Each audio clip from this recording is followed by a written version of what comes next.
With a late start to the season, but still 7 sacks on the year, New Orleans Saints defensive end Chase Young is officially back.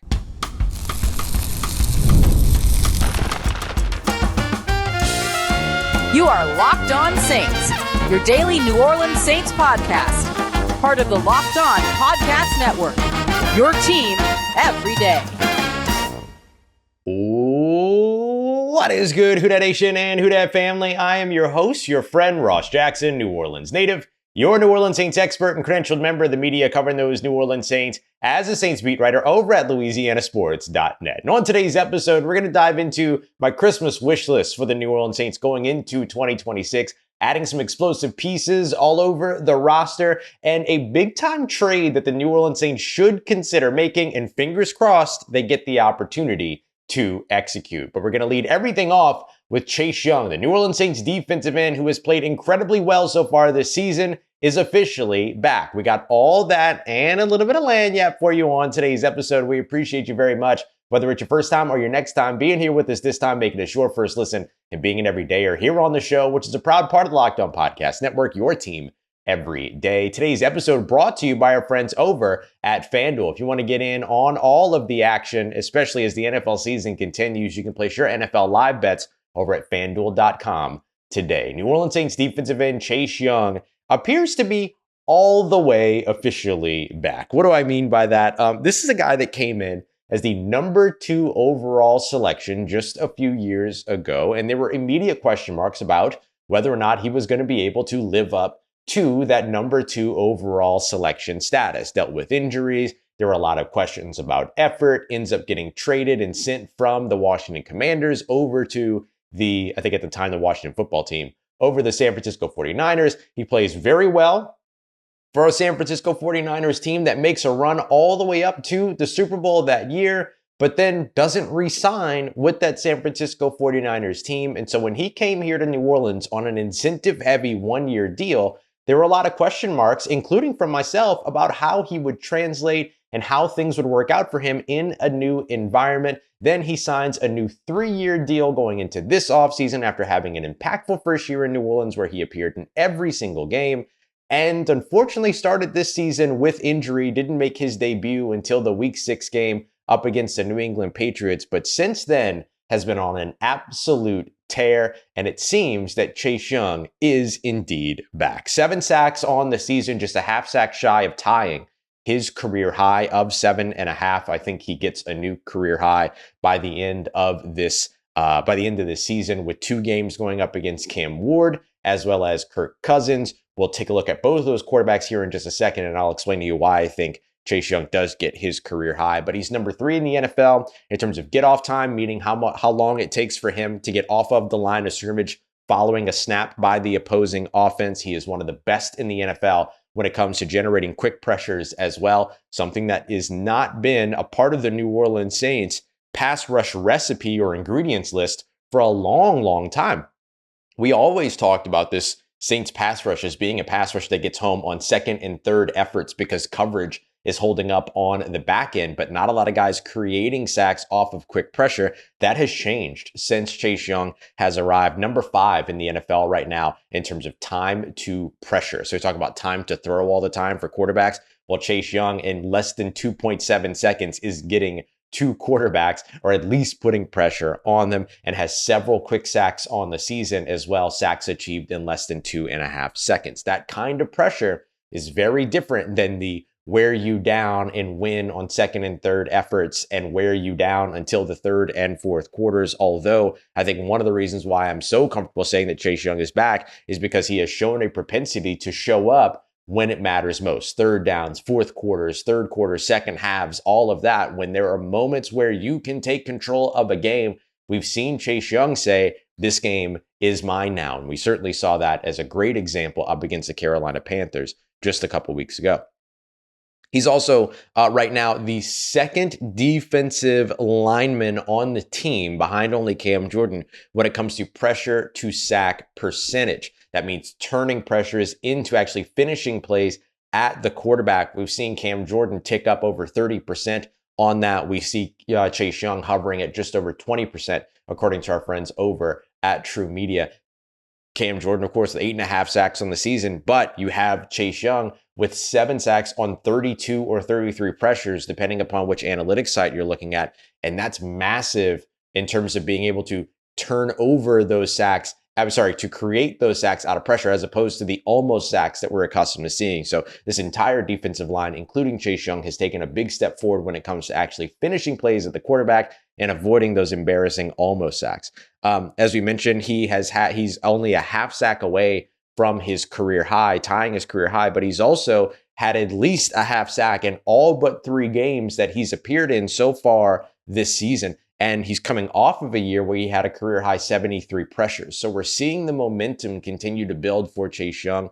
One of the big question marks about him coming into this year, when he re-signed with the team for 3 years, was whether or not he was going to be a fit in Brandon Staley's defense. And I think unequivocally, the answer is yes. And it's very hard to debate otherwise. He's been a massive fit for Brandon Staley. Now, is he the type of defensive end that you want dropping back into coverage? No, probably not. But has he proven to be a liability when asked to do that? I dare say no. The New Orleans Saints are one of the best passing defenses in the NFL, despite seeing some of the most passing attempts against in the league. This isn't a defense that has, ranked highly in terms of passing yards allowed, because the teams across from them continue to run the football against them. The Saints are seeing some of the most passing attempts against them so far this season. So for the Saints, I think that what they're seeing and what they're able to prove, particularly over on the defensive side, is that Young has indeed been a fit for this Brandon Staley defense, and you only look for them to get better and better as they go into player acquisition again and start to bring in some more players. I mentioned that we'll take a look at the 2 quarterbacks that the Saints have on the way and why I think that Chase Young will get his career high. Well, Cam Ward, 51 sacks so far this season. That's second in the NFL, only 1 behind the number 1 quarterback in that metric, which of course is Geno Smith, one of the few quarterback metrics you don't want to be number 1 in, or number 2 in this matter. So he averages being sacked about 3.4 times per game. And then you have Kirk Cousins right after that, who's not a very mobile passer, statuesque in the, or kind of statue-like in the pocket. I could absolutely see Chase Young getting a sack in each of the games coming up, or at least a half sack in each of the games coming up. So a very, very good situation on the way for him. And of course, the offensive line for the Titans surrendering pressure on 36.4% of dropbacks so far this season. That's number 19 in the NFL. So just worse than the league average, or just more, right? Allowing more than just the league average. And so I think that the hey, I'm backness of Chase Young only gets better here moving forward over the course of the next 2 games. And I can't wait to see what it looks like next year when they continue to put some more pieces around him. All right, let's get to our Christmas wish list for the New Orleans Saints for 2026, leading off with one big trade that I cross my fingers, hope the Saints get an opportunity to make. Let's get to that next as we continue on with this post-Christmas edition of Locked On Saints, part of Locked On Podcast Network, your team every day. Today's episode of Locked On Saints brought to you by our friends over at FanDuel, the only sports book you're going to catch me using, especially during the NFL season, because I love NFL live betting. I love college football live betting as well. And you can find both over on FanDuel today. Live betting means that as the game goes on, things like spreads and money lines are instantly shifting and reflecting the action happening on the field. Player props are moving when players get hot or go cold. You can get on all of that and much more over at FanDuel.com today. This weekend, the New Orleans Saints, 2.5-point favorites in Tennessee and Nashville over the Tennessee Titans. And Tyler Shuck now plus 500, still second, but now plus 500 for Offensive Rookie of the Year. So you can get in on all of that over at FanDuel.com today. Stay in the middle of all of the NFL action at FanDuel.com. And don't forget to place your live NFL bets all season long. FanDuel, the game moves fast, and so can you over at FanDuel.com. Today's episode of Locked On Saints brought to you by friends over at Game Time, the best place to go to pick up tickets for your favorite concerts, comedy, theater, and of course, sporting events. Hey, Nissan Stadium, Nashville, Tennessee, about 8-9 hour drive from here in New Orleans. I've done it before on my way up to Indianapolis. not a bad situation there, and Nissan Stadium can be flipped to an away field advantage, as Tyler Rowland and I talked about in yesterday's Crossover Thursday episode. And Game Time is a great place to go if you decide that you want to be in there for all of the action, because they are giving the advantage back to the fans. You can see your view from your seats before you buy your tickets. You get that Game Time guarantee. That's what all tickets are backed with, so it also gives you that easy peace of mind as well. So take all the guesswork out of buying tickets by using Game Time today. Download the Game Time app, create an account, and use the promo code LOCKEDONNFL. That's LOCKEDON NFL for $20 off your first purchase. Terms apply. Again, create an account and redeem code LOCKEDONNFL for $20 off over at Game Time, and get back to being there live. All right, family, the Christmas season is here. Though Christmas has come and gone, we're still in the Christmas spirit, and I want to dive into a bit of my wish list for the New Orleans Saints for 2026, leading off with a big-time trade that I'm crossing my fingers they get the opportunity to make, and I wonder if they're crossing their fingers around this one as well. I would love to see, for the 2026 New Orleans Saints, a trade of Derek Carr to a quarterback-needy team. I don't know if it happens before the NFL draft. I don't know if it happens during the NFL draft. I don't know if it happens after the NFL draft.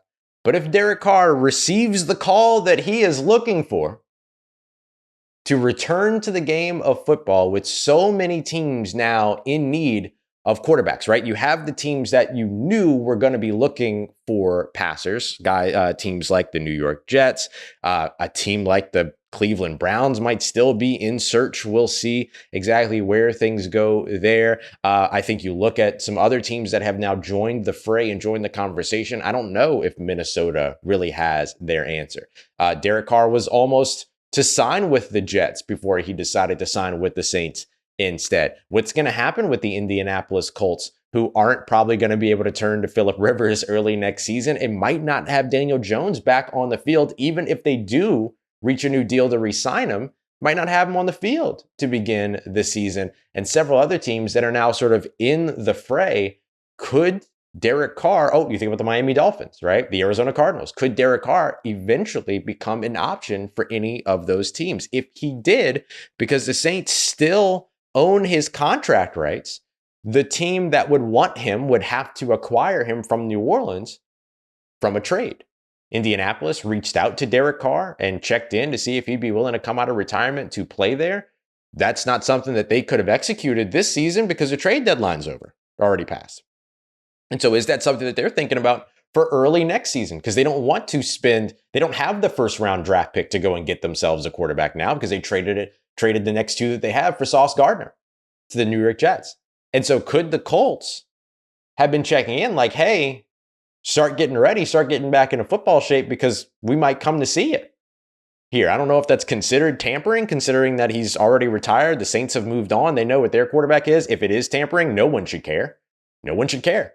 And so if that ends up being the case, I think the Saints could get a few, like, kind of effectively probably a day 3 pick package out of it. Maybe they could, really make it tough on Indy, and maybe Indy comes up with some kind of a day 2 pick, but I don't think you're going to get that in a situation like this. But any draft capital that you can get in return for a guy that is never going to see the field for you again is a positive. And we've seen the Saints be able to do this. They did it with Sean Payton, right? Sean Payton stepping away for a year and then coming back, wanting to go to the Denver Broncos. The Broncos sending draft picks over to the Saints in order to get him to Denver. Now, of course, Sean Payton carries a lot more value than this version of Derek Carr, I'm sure. But in any case, getting some value back for a guy that was never going to see the football field for you again is a good move. And so I hope that the Saints, whether it's a day 3 pick package or maybe a little bit better, but I think a couple of day 3 picks, whether 2026 or 2027, maybe the Colts want to get through the draft first just to see if anything pops off for them in that moment.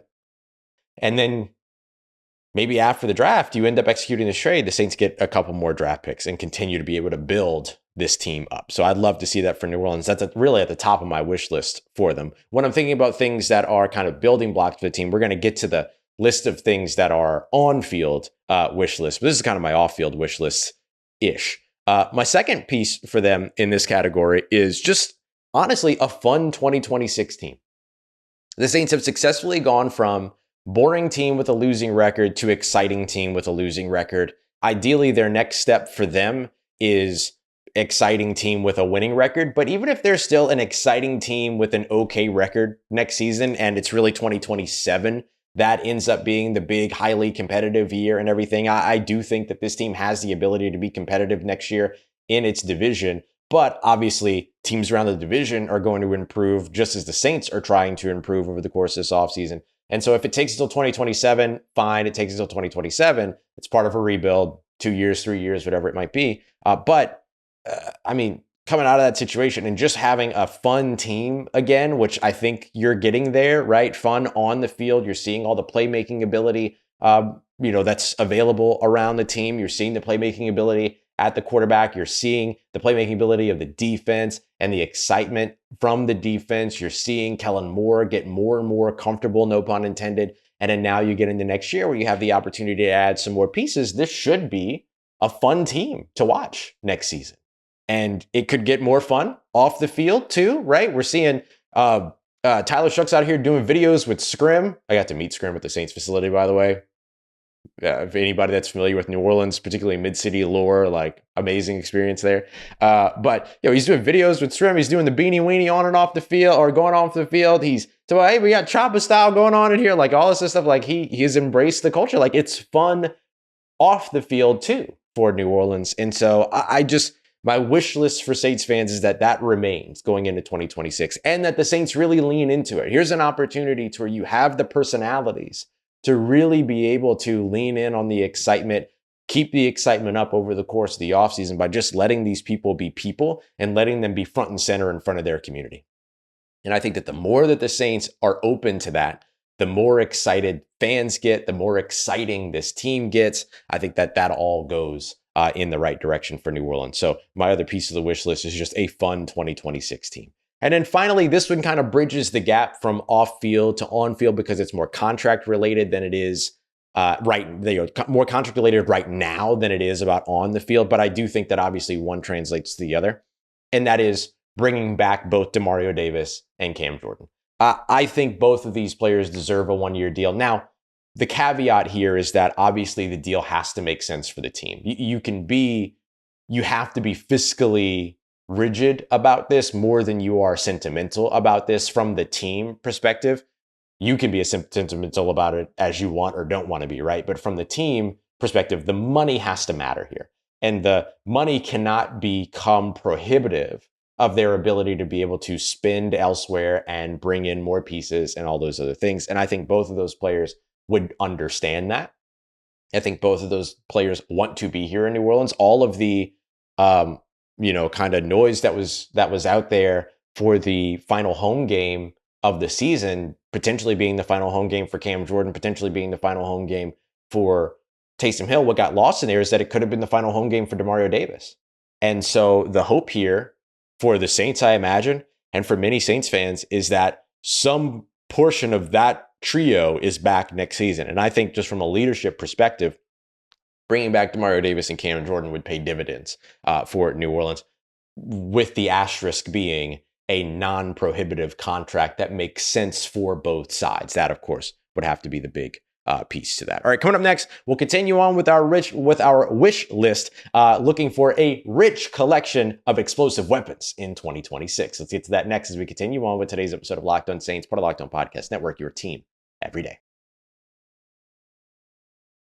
Today's episode brought to you by our friends over at Prize Picks, the easiest and most fun way to get into daily fantasy sports. You know, the holiday season is here, bowl games, big basketball matchups, playoff pushes, all happening all at the same time. And you want to get in on all of that action. Well, Prize Picks makes it easy. All that you have to do is pick 2 or more players and just pick more or less on their Prize Picks projections, and you're in the game. It's that simple. It's available in like 45 different states, takes like 60 seconds or less to get in on the action. And with the early payout feature, my favorite, it's a great bonus. When your lineup gets off to a fast start, you might also get the opportunity to cash out early. Stacks features as well that let you go with multiple projections for the same player. All you got to do is download the Prize Picks app. And if you use the promo code LOCKEDONNFL, you'll get $50 in lineups when you play your first $5 lineup. That's code LOCKEDONNFL for $50 in lineups when you play your first $5 lineup over at Prize Picks. It's good to be right. Let's get it, Who Dat Nation. The New Orleans Saints are desperately in need of some explosive weapons all over the field to help take the team to the next level when it comes to their rebuild, their ability to compete, all those other things. I think explosive weapons would be big for them. So we've got three that I think should be on the Saints wish list as we wrap up today's show. I was giggling because as I began this segment, I actually started doing the intro of the entire show. So I had to cut that out. And so that's why I was giggling as I started that segment, just so you know, I wasn't just trying to be obnoxious there. We thank you very much for making us the #1 sports podcast network here on the Locked On Podcast Network, your team every day. Let me get to actual content and shut up. So the Saints, as I look at their wish list, I think I have three main core things that I think would be good for them going into 2026 from an on-field perspective. Number one, a yards after catch receiver. We've discussed that a lot on the show. We'll kind of rehash that conversation again here. An impactful edge rusher that operates opposite Chase Young, where Cam Jordan factors into that, where Carl Granderson factors into that. We'll break that down. And in the run game as a whole, I think having an explosive addition to the run game as a running back is big, but you also have to address the offensive line, which has not been very good when it comes to the run game here over the course of the season. And of course, you have to be dealing with these injuries and everything on the interior. You got to be ready to either move on some of those pieces or at least be ready to have insurance policies behind those pieces at this point. So I think that there's a lot to be done when it comes to the run game. I'll start off with the most explosive weapon that a team can get in today's NFL, and that is that yards after catch wide receiver.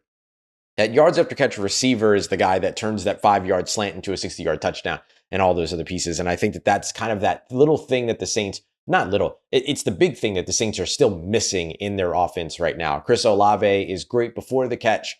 Doesn't pick up a ton of yards after the catch, although we see him now, turning upfield, going to pick up some extra yards. I think the yards after catch receiver that picks you up 3 or 4 extra yards on each reception is very valuable, but it's the guy that can shake loose, be elusive, and go and pick up a big gain for you by just being able to weave in and out of contact, force missed tackles, all those other pieces. It's that kind of yards after catch receiver that I'm thinking about. Casey Concepcion from Texas A&M, Zachariah Branch from Georgia, Skylar Bell from UConn. Like, there are really good players in this year's draft in particular, where you put the ball in their hands and they can create for you. I think you want some of those players that kind of become returners or running backs once they get the football. And so finding that player to add to this offense, I think would be massive for New Orleans going into 2026. And that doesn't mean that you can't also add what people consider a number one style, what I call an X receiver, a Carnell Tate. It doesn't mean that you can't get a Jordan Tyson. Like, you can still get those guys and then also find your run after catch receiver at a later point in the draft or in free agency, trade market even. I think just having that prototype, that archetype would be big for New Orleans. When it comes to the impactful edge rusher, it's not too terribly dissimilar. Like, you have the big established number one pass rusher in Chase Young. Carl Granderson's inconsistencies and up and downedness, I think, make him a little bit too unpredictable to be the guy that you can consistently rely on opposite Chase Young, although I think Carl Granderson has a big role still to play with this team as a core piece of its pass rush plan, but maybe isn't necessarily the guy that's always on the field opposite Chase Young. And in Cam Jordan, continuing to be able to rotate him in and utilize him as an edge rusher or as a defensive end, I think obviously you're going to get value there. So if you bring him back for a year, that's excellent. But I think you're still looking for that dynamic speed pass rusher, potentially even hybrid pass rusher that can also drop into coverage to really top off everything that you're looking at with this Brandon Staley defense. And so whether that's, the Saints are going to play themselves out of Arvell Reese range, so I don't think that's going to happen, but he's also a bit of a tweener, so you never know. Every year we do this, this player is going to be gone by this time, blah, blah, blah. And then you just never know, because what happens if people get really antsy about the quarterbacks through the pre-draft process and get really antsy about the offensive linemen through the pre-draft process, and all of a sudden that takes up 4 or 5 of the first 7 or 8 picks, then are you in position maybe in that situation? We'll find out. But I think Arvell Reese will be off the board for them. But Joshua Josephs out of Tennessee, R. Mason Thomas out of Oklahoma, like there are other big time pass rushers that this team could, David Bailey out of Texas Tech, and they could still add to this club. So I wouldn't be surprised to see them really, really key in on trying to find another one of those edge rushers. And of course, there's free agency before the draft as well. And then as it goes with the run game, I think free agency for the offensive line makes a ton of sense. Go out there and find those offensive linemen that are going to be able to bring you something, that are going to be able to take their NFL experience and translate it to what it is that you're doing. Find guys maybe that are familiar with Kellen Moore and what he wants to do with his run scheme, our run system. I think that there are things like play design that have to be addressed as well. You're going to be looking at the position coaches over the course of the offseason. And I think the offensive line spot is one of those spots that's going to be very much looked at over the course of the offseason. So lots of different ways to impact your run game, from coaching to game planning to play design to personnel on the field. But the value of an explosive running back is only getting more and more heightened with the way that NFL defenses are now playing, right? NFL offenses control the sort of I guess path or rhythm, I guess, of the NFL, to where they rolled out 3 wide receivers, and so all the defenses got lighter, and now they're trying to take away the deep ball and everything, and so they're daring you to run, and so now offenses are saying, okay, we'll run. And so I think getting an electrifying running back, a Jeremiah Love in the first round, you have guys like Nicholas Singleton, as well as Katron Allen out in Penn State. I think adding that to your run game is going to be big as well. But of course, you have to address the offensive line first and foremost. All right, a little bit of lanyap here for you as we continue to discuss running backs in particular. Still no Alvin Kamara out at practice. Devin Neal, of course, shut down for the season. Kendre Miller, of course, out for the season as well. So expect this one to be another big Audric Estime, potentially Evan Hall game. And I imagine still a lot of Taysom Hill. Might get some rain over in Tennessee. It's outdoors. The Saints, when they did that last time, when they went into Tampa dealing with some of that weather, what'd they do? They kept the ball on the ground a ton. They did it a lot with Tyler Shuck as well. And so I would expect Taysom Hill, Tyler Shuck, Audric Estime to kind of be the big, driving forces of the run game. We'll see if Nyheim Hines ends up getting activated with only so many practices. I don't know how much of an impact he has in the run game. Could be used as a returner though, and could be used as kind of a third down back to get another one of those receiving threats out there out of the backfield. And so we'll watch to see maybe how Nyheim Hines, maybe how Elijah Cooks, another one of those big-bodied wide receivers that the Saints added to the roster. Do we see those guys elevated coming off the practice squad and potentially contributing here in Nashville? We'll figure out and see kind of how the Saints go about that. But when it comes to the run game, I expect to see a lot of Taysom Hill, maybe some more Tyler Shuck involved, depending upon how that hip is feeling after a couple weeks ago. And then, of course, Audric Estime leading the way again when it comes to the position-designated running backs this weekend in Nashville. All right, y'all. Hope you continue to enjoy the holiday season, and I hope that you had a very Merry Christmas. Make sure you come back later on today. We'll have a bonus episode for you with everything you need to know from the Saints injury report. We appreciate you very much. As always, make it as a part of your day, part of your routine for saying yes to me and the show. If you see me, please say hi. And if you need anything else around your New Orleans Saints in between these episodes, make sure that you follow me on your favorite social media at Ross Jackson, NOLA. Hit me up. Let me know what the family's doing. Let me know how you living. Let me know how you momming them. And trust Who Dat Nation, I'll holla at you.